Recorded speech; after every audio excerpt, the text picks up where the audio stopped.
Pia wa Joyce Meyer Ministries.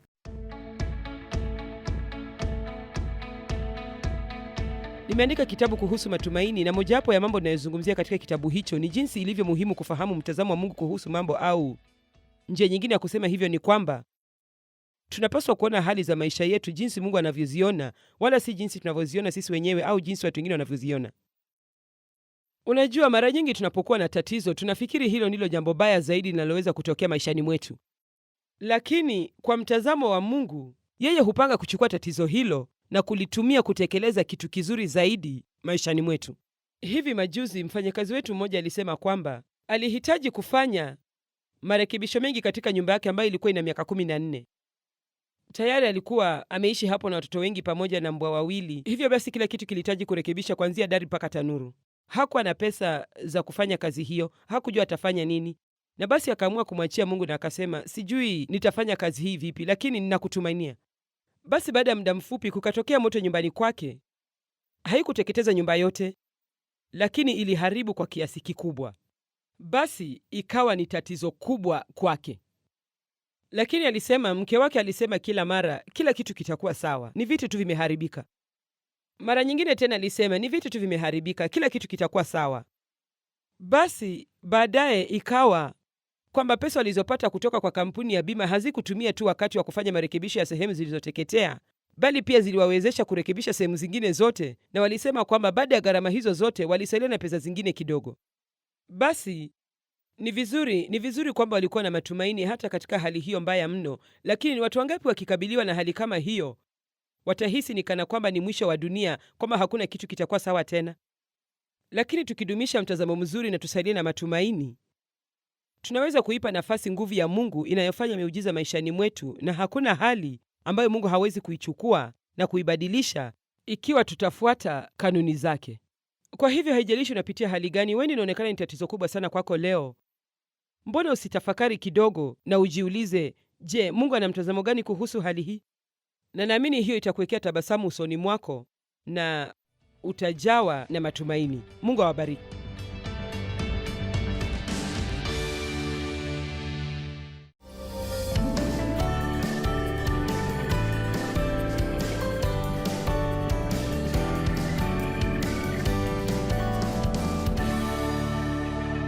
Nitaanza na hadithi fupi ambayo nafikiri ni nzuri. Kulikuwa na mapacha wawili, walifanana kwa njia zote ila moja.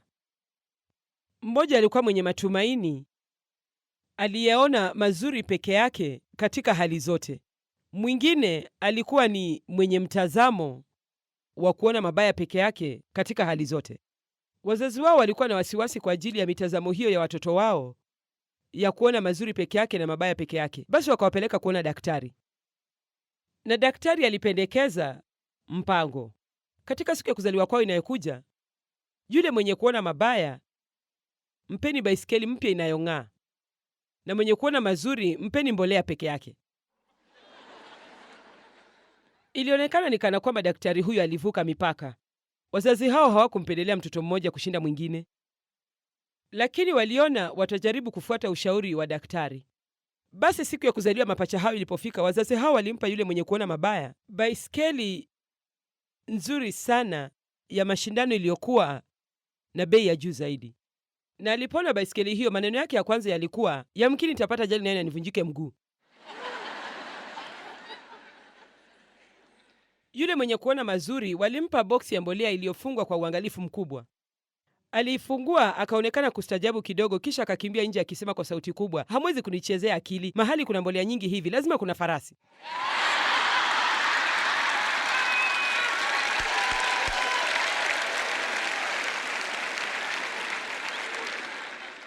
Sasa wacha niwaambie kwamba kwa miaka mingi ya maisha yangu nilikuwa mtu mwenye mtazamo hasi mno. Niliona kile kilichokuwa kibaya na kila kitu, na nilikuwa nimeumizwa sana maishani mwangu. Nilikuwa na masikitiko mengi sana, na kusema ukweli, nilipoolewa na Dave nikiwa na miaka 23, sikumbuki kama niliwahi kuwa na furaha. Na ni jambo la kusikitisha wakati mtu anakuwa kwa njia hiyo, kwa sababu wakati mwingine jinsi unavyoanza maisha yako ndivyo utakavyomaliza usipomwacha Kristo arekebishe maisha yako na akupe mwanzo mpya kabisa. Naamini kwamba watu ambao wamekuwa na wakati mgumu maishani mara nyingi huwa wanaogopa kutarajia kuona mazuri yote kwa sababu hawataki kusikitika. Uchungu wa masikitiko umekithiri pakubwa maishani mwao kiasi kwamba wanafikiri hata sitatarajia kitu kizuri kinitendekee kwa sababu yamkini hakitanitendekea hata nikikitarajia. Na nataka niwaambie kwamba kama uko hivyo, leo nataka ufanye mabadiliko. Unahitaji kufanya mabadiliko. Ni kitu cha ajabu jinsi maisha yanavyoweza kuwa mazuri ikiwa utakataa tu kuacha kuwa na matumaini, na naweza kuambia kwamba ikiwa umekuwa ukitarajia kitu kizuri maisha yako yote lakini hukukipata, bado itakuwa bora zaidi kwako kushinda kama hukutarajia chochote na hukupata chochote. Kwa sababu ukiwa na matumaini, unakuwa na furaha. Unakuwa na furaha, na shetani hataki tuwe na furaha. Mwizi haji ila kuua, kuiba na kuharibu. Anapenda kuiba furaha yako, lakini Yesu alisema, na alikuja ili wawe na uzima, kisha wawe nao tele kiasi cha kufurika. Lengo la mashambulizi mengi ya adui dhidi yetu si kwamba anataka kuiba vitu vyetu au atuzuie kupandishwa cheo au vitu kama hivyo. Anataka kuiba furaha yetu, kwa sababu furaha ni nguvu. Furaha ni nguvu. Biblia inasema furaha ya Bwana ndiyo nguvu yetu, lakini nataka niseme kwa njia tofauti. Furaha ni nguvu. Huwa nahisi nguvu ya kimwili ikisambaa mwilini mwangu ninapokuwa na mtazamo mzuri, na huwa nahisi nikiishiwa na nguvu nikiwa na mtazamo mbaya. Sasa wacha niwaambie kitu, mtazamo wako ni wako, na hakuna mtu anayeweza kukufanya uwe na mtazamo mzuri ikiwa hutaki, na hakuna mtu anayeweza kukufanya uwe na mtazamo mbaya ikiwa hutaki. Nitasema hivyo tena, mtazamo wako ni wako. Hakuna mtu anayeweza kukufanya uwe na mtazamo mzuri ikiwa hutaki. Hakuna vitu vizuri vya kutosha vinavyoweza kumtendekea mtu mwenye mtazamo mbaya ili awe na furaha, na hakuna mtu anayeweza kukufanya uwe na mtazamo mbaya ikiwa hutaki. Tunafikiria kwamba eti kwa sababu hali zetu za maisha zimekuwa mbaya basi ni sharti tuwe na mtazamo mbaya, eti ni lazima tuwe na mtazamo mbaya. Hiyo ni njia ya kawaida ya kufikiria, lakini hupaswi kufikiria hivyo wewe kama mtu amwaminie Kristo, kwa sababu amekupatia kitu ndani yako ambacho ni kikuu zaidi kuliko kitu chochote kilicho nje. Yeye aliye ndani yangu ni mkuu zaidi kuliko yeye aliye ulimwenguni. Na Biblia inatufundisha hata tukiwa tumezingirwa na dhiki za aina zote, tunapaswa kuwa wenye furaha na tuwe hivyo kwa kukusudia. Amen. Najua kwamba baadhi yenu yamkini mmekuwa na mwaka mgumu sana. Pengine baadhi yenu mmekuwa na miaka 5 migumu. Pengine baadhi yenu mmekuwa na maisha magumu. Lakini nataka niwaambie kwamba hupaswi kumsaidia shetani kuharibu maisha yako kupitia kufa moyo na kuwa na mtazamo hasi na kupitia kuona mabaya peke yake na kukataa kuamini kwamba kitu kizuri kitakutendekea. Tunapokea kile tunachoamini. Kwa kadri ya imani yenu mpate. Huwa anasema hivi kila wakati, afadhali niamini kupokea mengi na nipate nusu yake, badala ya kuamini sitapokea chochote na nisipate chochote.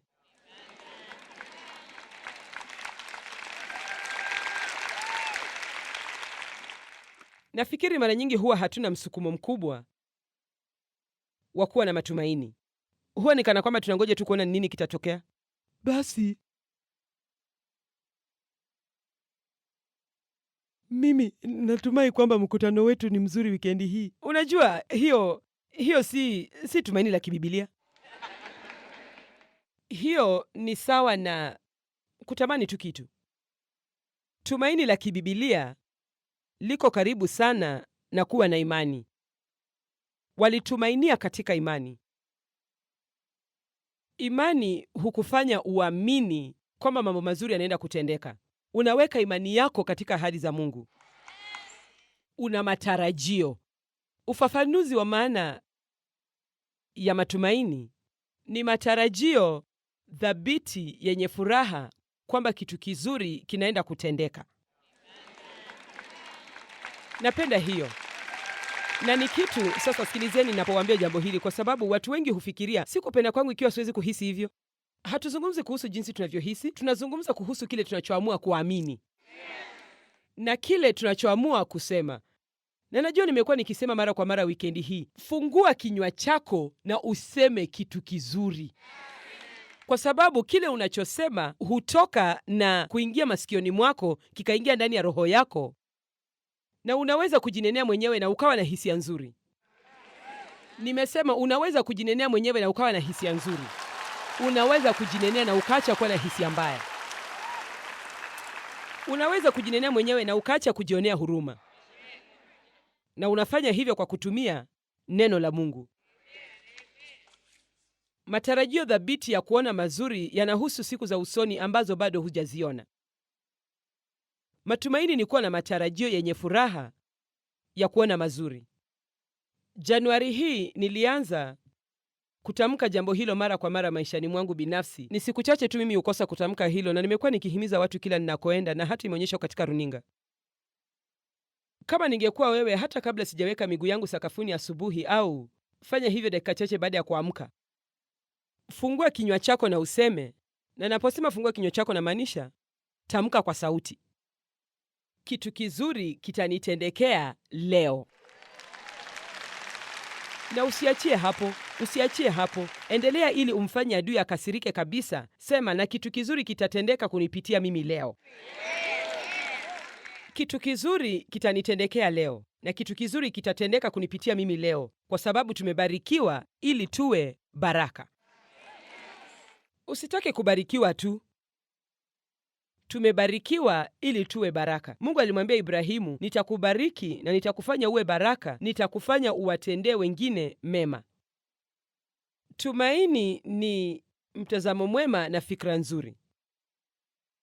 Mtu mwenye matumaini hukataa kabisa kuwa na mtazamo mbaya kwa njia yoyote ile. Ingawa anatambua na anakabiliana na matatizo yake, anasalia mwenye matumaini katika fikra zake, mtazamo wake na mazungumzo yake, na hatimaye anapata ushindi. Anasalia mwenye matumaini katika fikra zake, mtazamo wake na mazungumzo.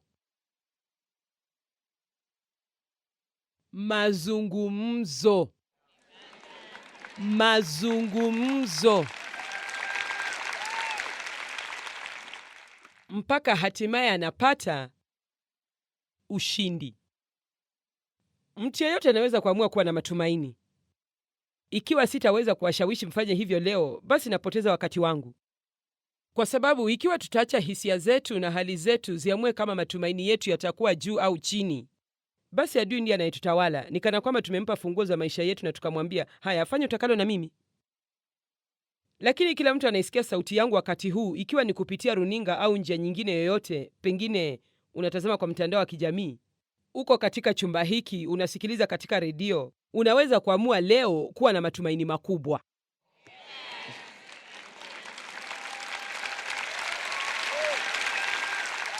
Na kwa nini mtu amue kufanya kitu kingine chochote? Ikiwa unaweza kufanya uwe na furaha, mbona usiamue kufanya hivyo?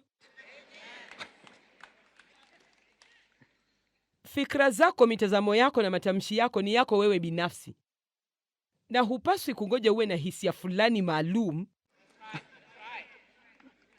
ili uwe na matumaini. Tunafanya maamuzi na hisia zetu zitaambatana na maamuzi yetu. Tunafanya maamuzi na hisia zetu zitaambatana na maamuzi yetu. Hatungoji kuona jinsi tutakavyohisi kisha tunafanya uamuzi. Utahudhuria kongamano la Joyce Meyer wikendi hii? Nitangoja nione jinsi nitakavyohisi. Basi hutakuja. Nasema hutakuja.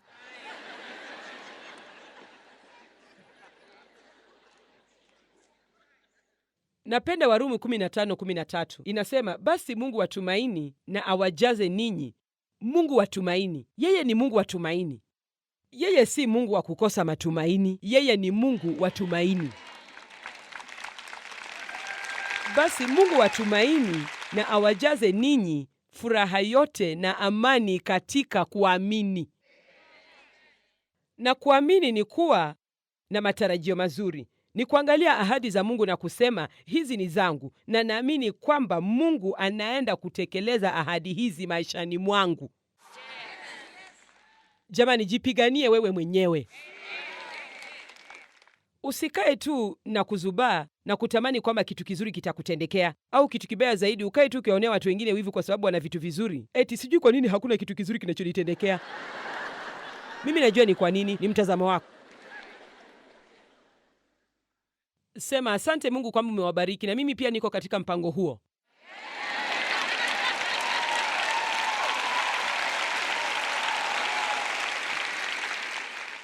Mungu ndiye chanzo cha matumaini. Hakungelikuwa na kitu kama tumaini bila Mungu. Si ajabu dunia iko mashakani. Oh jamani, hatuna budi kuwa na matumaini zaidi, kwa sababu katika hali tunaishi leo, hasira iliyoko na mambo hasi na habari mbaya na mambo yote tunayosikia, si ajabu Mungu alitaka niandike kitabu kinachoitwa Kuwa na Matumaini Zaidi. Ikiwa umekuwa na matumaini madogo, basi nataka uwe na matumaini makubwa zaidi. Ikiwa umekuwa na matumaini makubwa, nataka uwe na matumaini yasiyo ya kawaida.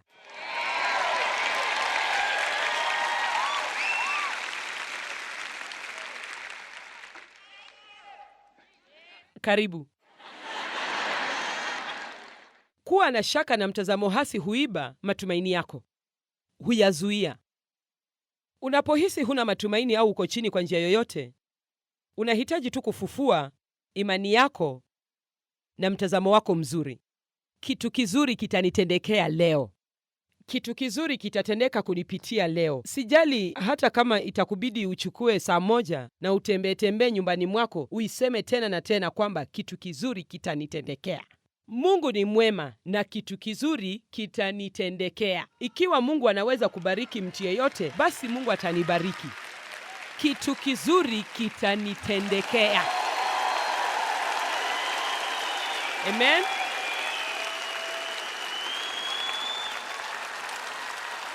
Nahisi kuna upako hapa. Hisia za kusononeka zinavunjwa katika maisha ya watu. Mitazamo hasi inavunjwa katika maisha ya watu. Sema kwa heri kwa mitazamo hiyo mibaya. Ni siku mpya.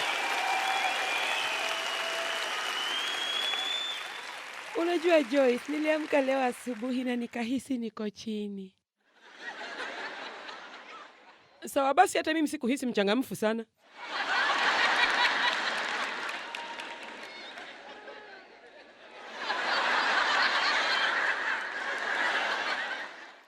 Kitu kizuri kitanitendekea leo.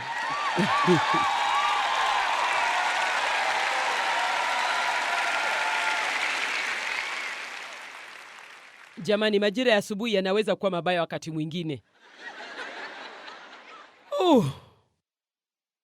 Hasa wakati umeshazeeka kiasi kwamba vitu vyote vilivyokuwa hapa juu sasa vimeanguka hapa chini.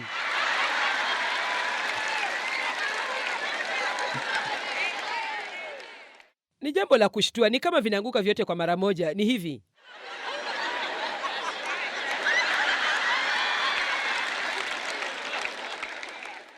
Nini kimenitendekea?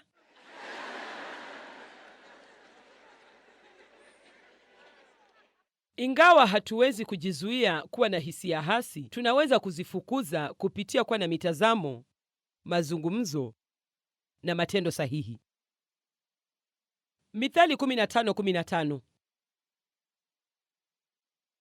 Jipiganie wewe mwenyewe. Pigania familia yako. Nawaambia, ikiwa wewe ndiye mwanamke wa nyumba, basi wewe ni mama. Mama, kuwa na furaha. Ikiwa mama hana furaha, hakuna furaha nyumbani. Unajua, kama nilivyosema, nilikuwa na wakati mgumu sana, na nilikuza tabia ya kutarajia tu mabaya. Yeyote anaelewa kile ninachosema? Ni kama umepitia mambo mengi mabaya maishani mwako kiasi kwamba unangoja tu uone nini kitatendeka. Unajua? Na nilipoanza kumtumikia Mungu na nikawa karibu naye zaidi, asubuhi moja nilikuwa najiangalia kwenye kioo nikichana nywele na nikahisi nakandamizwa. Nilihisi hisia hiyo na nikamuuliza Mungu, hiyo ni nini? Na nikasikia katika roho yangu matarajio ya mabaya, na hata sikujua hiyo ni nini hasa. Lakini hapa katika Mithali 15:15 Biblia inasema, siku zote za mtu ateswaye kwa fikra na matarajio ya kuogofya ni mbaya. bali ukunjufu wa moyo ni karamu ya daima bila kujali hali zake za maisha. Si hicho ni kifungu kizuri sana? Na wikendi hii tumekuwa tukizungumza kuhusu mamlaka juu ya adui, na najua kwamba unajua baadhi ya mjakuwa hapa wikendi yote, na pengine mnauliza unasema nini eti kuchukua mamlaka juu ya adui? Biblia inasema kwamba tunaweza kumpinga shetani naye atatukimbia. Na huwa hatumwoni ibilisi au shetani kwa macho yetu, hatutaona mapepo wachafu, lakini bila shaka unaweza kuhisi wanapokukandamiza. Nimehisi kiwango kikubwa sana cha uhuru mahali hapa wikendi hii, na hata Matt Redman na bendi la kumtukuza Mungu tulikuwa tukizungumzia jambo hilo hapo awali, na alisema alihisi vivyo hivyo. Basi naweza kuambia kulikuwa na imani ya kutosha na mambo mema yaliyokuwa yanaendelea hapa wikendi hii. Tulipokuwa tunamtukuza Mungu, hakuna roho ya ukandamizaji iliyoweza kukaribia mahali hapa hata kidogo.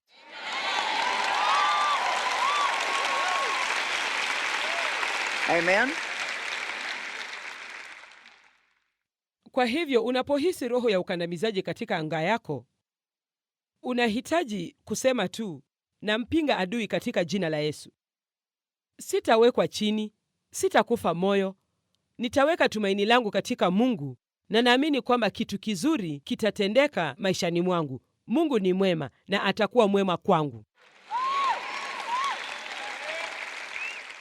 Zekaria 9:12. Jamani, napenda hii.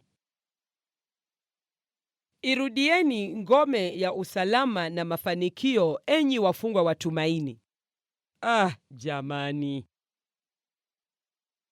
Hata hivi leo nasema ya kwamba nitakurudishia maradufu. Wow. Sasa sikilizeni. Hakusema nitafanya hivyo sasa hivi. Alisema nawatangazia kwamba nitawatendea maishani mwenu, lakini ili muweze kuona nikiwatendea ni sharti muwe wafungwa wa tumaini. Unajua hii inamaanisha nini hasa? Mimi ni mfungwa wa tumaini. Sina lingine la kufanya. Ni sharti nimwamini Mungu. Sina lingine la kufanya, na sisimuka kuona mambo makuu ambayo Mungu anafanya maishani mwangu. Jamani, mbona tusiishi kwa njia hii? Sikilizeni, kama ningewaambia tuseme nimchague mtu hapa na niseme, sawa, nipe anwani yako na nitakuja kula chakula cha jioni pamoja nawe kesho. Sasa, sawa, mimi ni mwanadamu tu. Lakini useme sawa, je, saa 9 hivi ni sawa? Kisha niseme nitakuwa hapo saa 9. Kitakachotokea ni hiki. Ikifika saa 9 kasorobo, utatembea huko na huko. Utakuwa umetayarisha kila kitu. Utakuwa unaangalia barabara ya kuingia kwako. Pengine utaenda kwenye veranda na uangalie. Ikiwa huwa tunaamini wanadamu kiasi cha kuwangoja kwa matumaini. Jamani, nazungumza na wewe leo. Kuna mtu anamgoja Mungu ajidhihirisha maishani mwake?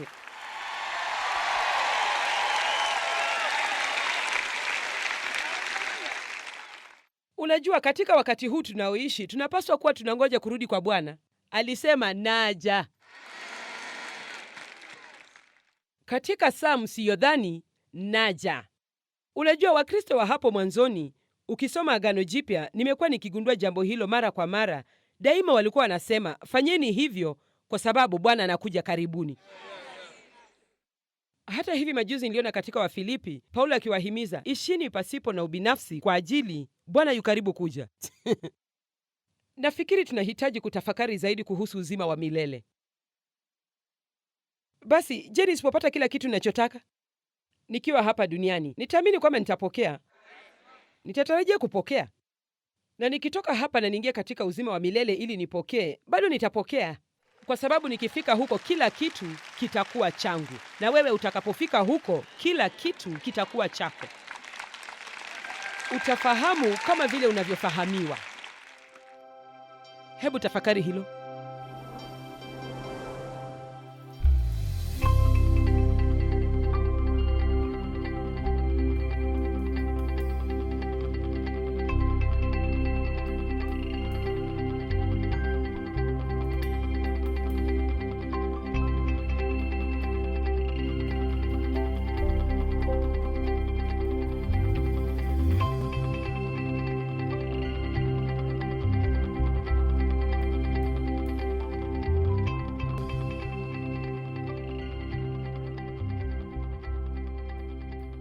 Gharama za kipindi hiki zimelipwa na marafiki na wabia wa Joyce Meyer Ministries.